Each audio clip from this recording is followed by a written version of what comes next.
The new wheels and tires from Apex in California for the M2 are here, as is something special in this little box from Bimmerworld. Let's get started.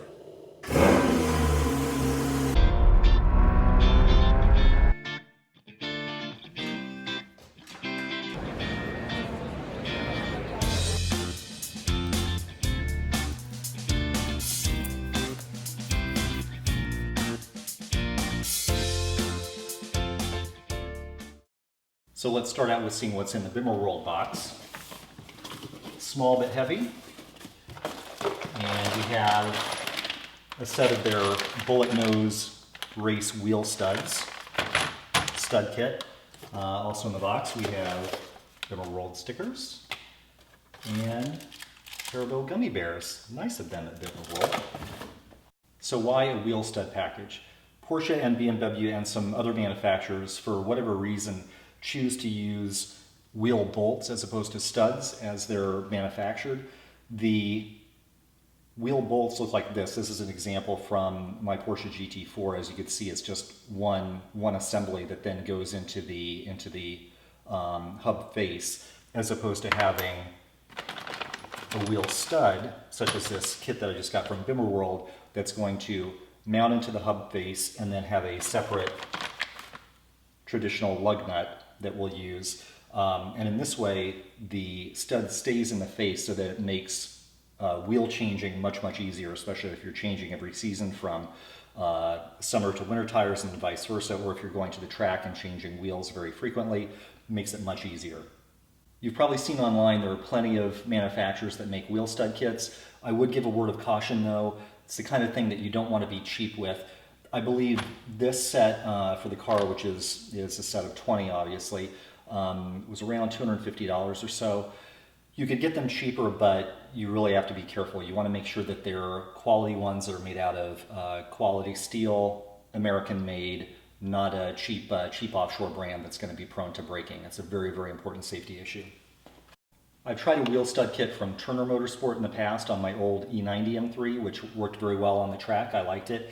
It was a slightly different design. It had a hole in the tip of it for a hex wrench or Allen wrench for installation into the hub face. But this time I wanted to try the Bimmerworld units. I like these a little bit better. They have a bullet nose design, which is a smooth tip, which makes it a little bit easier to get the lug nut on and helps prevent cross-threading. These are very good, robust units. In terms of putting them on, we'll end up using a double nutting technique, which we'll look at shortly. Bimmerworld provides good instructions on their website for installation. Let's take a look at some of the items that we'll need for installation. Just a few tools. Obviously a 17mm socket, which is standard for BMW and fits also the stud kit, which is also 17mm. We have our socket. We have a breaker bar with an extension for a torque wrench. We're going to end up needing the torque wrench both for installation of the studs into the hub face, because they have to be installed at a certain torque rating. And in terms of preparation, it's recommended that, especially if your car is a little bit older and it's had some use and has some material and debris in the existing threads of the wheel face, you're going to need, of the hub face, you're going to need a wire brush for cleaning. Sometimes brake cleaner is recommended to also clean out, and then compressed air is important for really blowing out all that final debris, so you can get a nice solid mount with your new studs, and eye protection, since we're going to be using compressed air.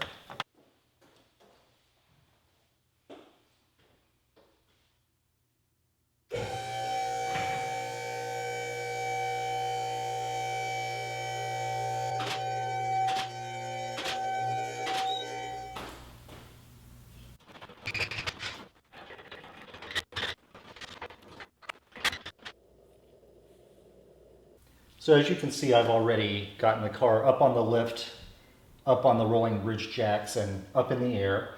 I've loosened all the existing lugs with the breaker bar, and now we'll take the wheel off with the impact gun.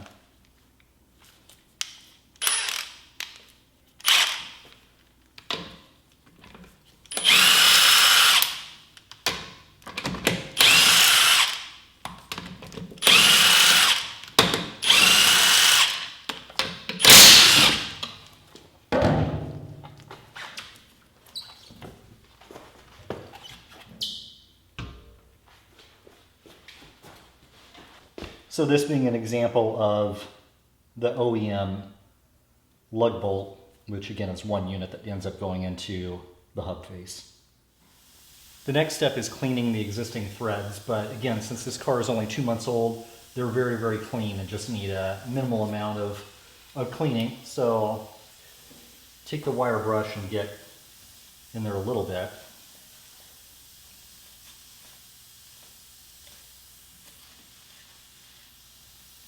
But very little rust at this point because the car is so new. And we'll hit it with some compressed air.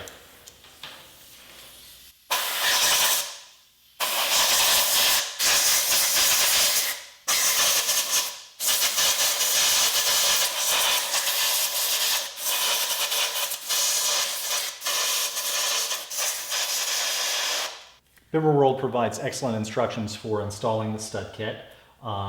Again, this is going to be a double nut technique since there's no Allen keyhole in the tip of the stud for installation. So they provide 2 locking nuts in the kit that we're going to end up using for the double nut technique. I hit the end of the stud that actually goes into the hub face with a little bit of compressed air to make sure that that's clean as well. And as you can see, it has a little bit of thread locker already applied. So some kits from other manufacturers require you to use red Loctite or blue Loctite, depending on the case, thread locker, but the Bimmerworld kit has it pre-installed, which is nice. So we'll start by just threading it into the hub, just hand tight, making sure that it goes in smoothly and we don't cross thread.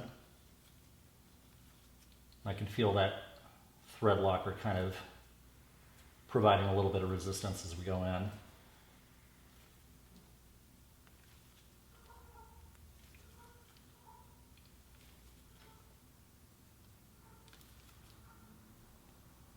Okay, hand tight there.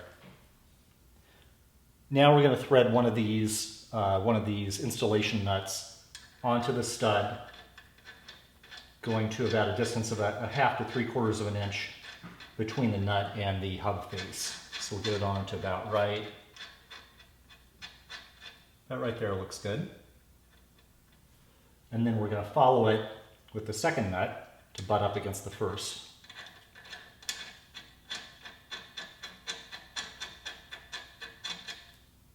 Good.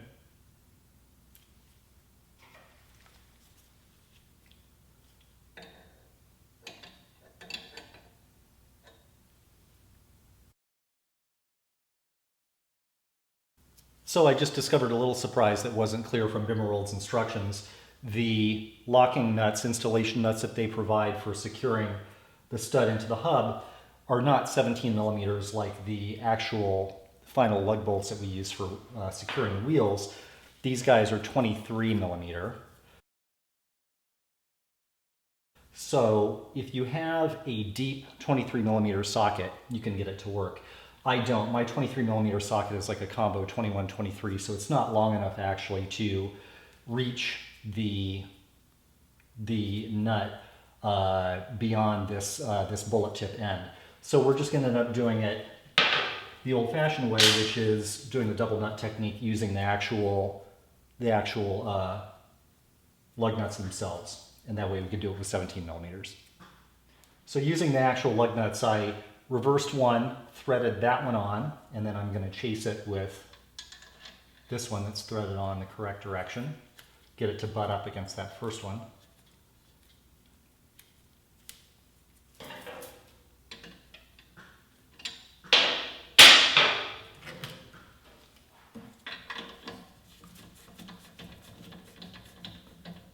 And then again, we'll follow the instructions by taking, now we are going to be able to use our 17 millimeter wrench.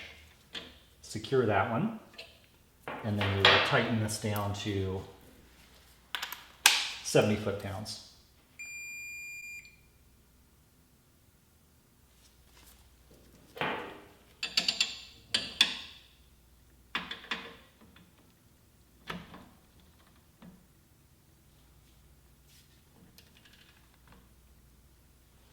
Holding that first one closest to the hub tight.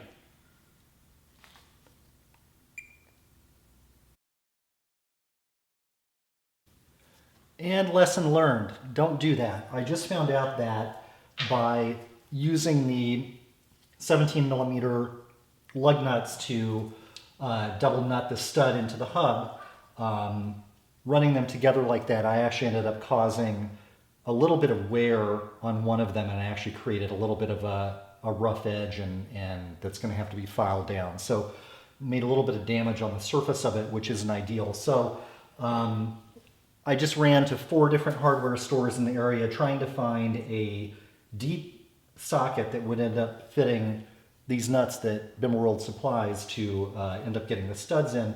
Turns out I thought they were 23 millimeter, turns out they're 22 millimeters. So I'll put that in the description below. You need a 22 millimeter deep socket in order to be able to get the stud installed by using the double nut technique. Thankfully I found a Napa Auto Parts store as the final stop, but ran around for about an hour looking for that. So I think we're finally all set. So we'll get the next one going again with clean threads, placing it in by hand tight.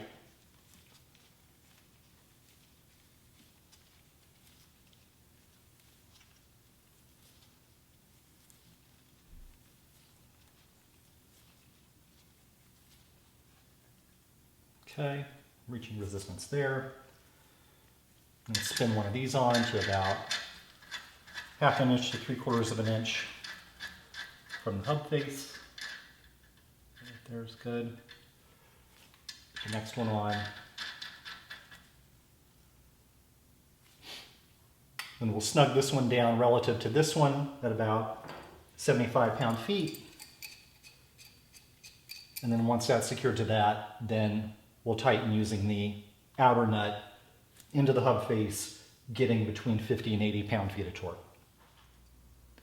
So one corner is done, then we'll just repeat the process around the rest of the car. One thing to note, because this is a rear-wheel drive car, the rear hub is not going to turn when the emergency brake is on and the car is in gear when I'm doing this, when I'm securing the studs into the hub. The front wheels will be a different story though. Those will spin as I try to secure the studs into the hub, so I'll have an assistant. My 11-year-old will be in the car with his foot on the brake, keeping the front wheels from moving. So brilliant, Bimmerworld. The gummy bears make sense. They're for your assistant who's holding his foot on the brake pedal. Gummy bears, bud?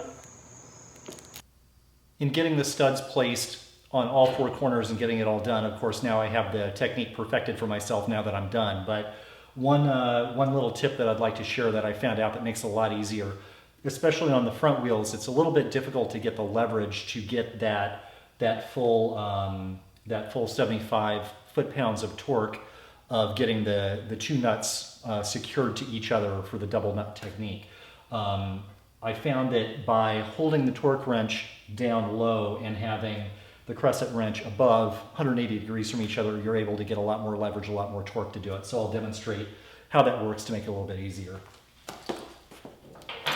For example, on this one, I have the crescent wrench here, and then by putting the torque wrench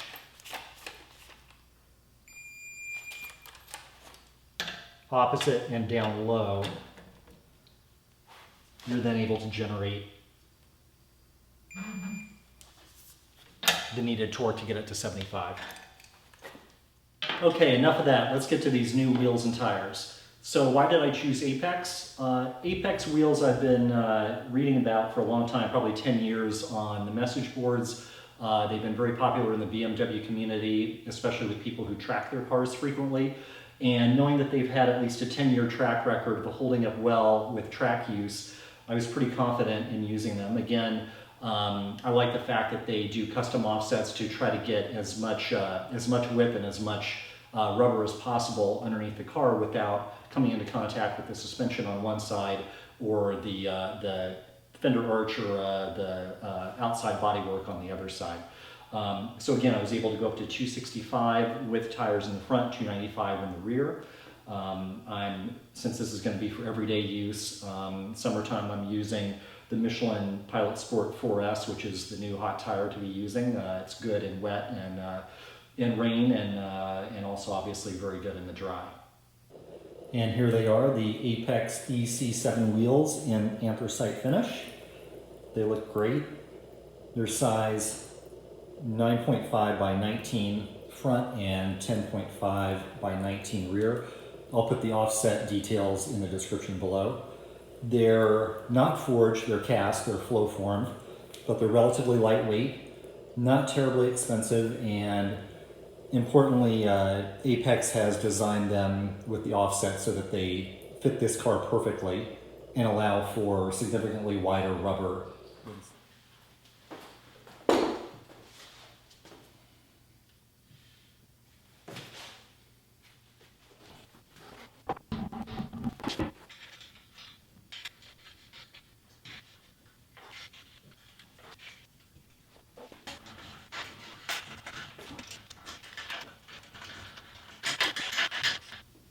So you obviously notice that I ended up putting the lug bolts on by hand. I prefer not to use the impact gun to get the lug bolts on because number one, I don't want to risk cross threading. I at least want to make sure that it's engaged by hand and has a couple threads going by hand prior to using the impact gun. Also just want to get a sense of whether or not there were any kind of burrs or any kind of resistance in the thread. So at least the first time I wanted to do it by hand. And then also, very important that you torque to the correct specification. A lot of times tire shops will just impact it on to 200 foot-pounds or whatever ridiculous number, which ends up damaging the fasteners, which is bad, obviously. So important to use a proper torque wrench to get the wheel secured. Interestingly, Bimmerworld specifies these lug nuts at 75 foot-pounds, which is a little bit on the low side compared to what most of us are used to. We're used to modern day BMWs are around 100 foot-pounds, Porsches are around 100 to 120 foot-pounds of torque. So 75 seems a little bit on the low side, but that's the specification that Bimmerworld wants as ideal for this stud set. So again, all the more reason not to use an impact gun that has no kind of torque limiter on it that would grossly over-torque the fasteners. So checking the fit, it seems to be perfect. Again, with these massive, massive brakes on the M2 competition, there's very little clearance, but enough. There's a few millimeters between the barrel and the edge of the caliper, and then I can get maybe half a finger in between the shock tower, the shock body, and the edge of the tire on the inside. So enough clearance. So here we are. New Apex wheels, EC7s installed. I think they look great. I think the anthracite was a great choice to match the Hockenheim silver paint of the car. And we'll get everything cleaned up tomorrow, get the car cleaned up, get the tires cleaned up, and see what it looks like. I think the little bit of a gap there in the front hopefully will get a little bit less as the suspension settles as I get it off the lift. Here we are on day 2. Yesterday took a lot longer than I expected. By the time I ran all over town, stopping at 4 different hardware stores and then finally Napa Auto Parts in search of a deep 22mm socket for the installation of the wheel studs, the day had gotten away from me and got into the evening. So called it quits for the day, and this morning got the car washed and got everything cleaned up. Looks great. I think I'm very, very happy with how things look with the new wheels and the wider tires. Car looks a lot more purposeful now. Looks like it's track ready. Took a drive this morning and everything is doing very well. It's obviously a little hard to tell ultimate grip at this point because it's I just got the tires on. They still have the mold release compound on them, and it's still early. But I will say that already I could tell a difference in the steering. The steering feels a little bit heavier, which I'm happy with it. Now it feels like kind of a combination or a halfway in between Sport and Sport Plus. So that feels good, very happy with it, and we'll see how things go as the miles get put on. And there we have it, project complete. I'm very happy with the results. I think the new Apex wheels look fantastic, especially with this anthracite finish against the Hockenheim silver of the car. The increased width of the tires is going to help a lot. I was happy to go with Michelin's latest greatest tire, which is the Pilot Sport 4S. The stock tires that came with the car, it's a lease at this point, so the stock tires I'll just put up in the attic so that if I do return the car at end of lease, I'll have those with 0 miles on them, so I won't get dinged on that. But in the meantime, in the 3 years that I have the car or more, I'll be able to enjoy these tires, which are better than the Super Sports that came on the car. And then in addition, I have my winter set, Michelin winter set, sitting there to go on in a couple months. Because again, this car is going to be a daily driver, and end up putting the winter tires on the stock wheels, so that way I'll be all set in terms of the wheel situation.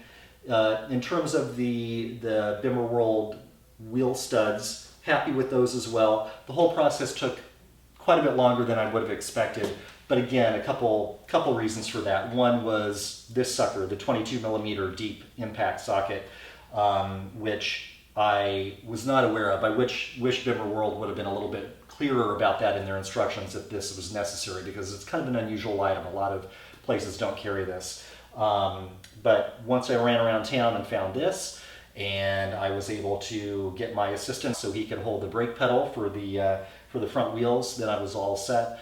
And the process was pretty easy and pretty straightforward. Hope you enjoyed this video. Hope it was helpful. As always, leave comments and suggestions below. I learned just as much from you all as you learned from me, so I really appreciate that. And stay tuned for more videos to come. We'll have one coming up as soon as I get the ultimate clutch pedal installed to help with that long clutch pedal travel, and the Auto Solutions short shifter kit. I'll have both of those done at the same time and then report back and let you know what I think of that. As always, thanks for watching. Take care.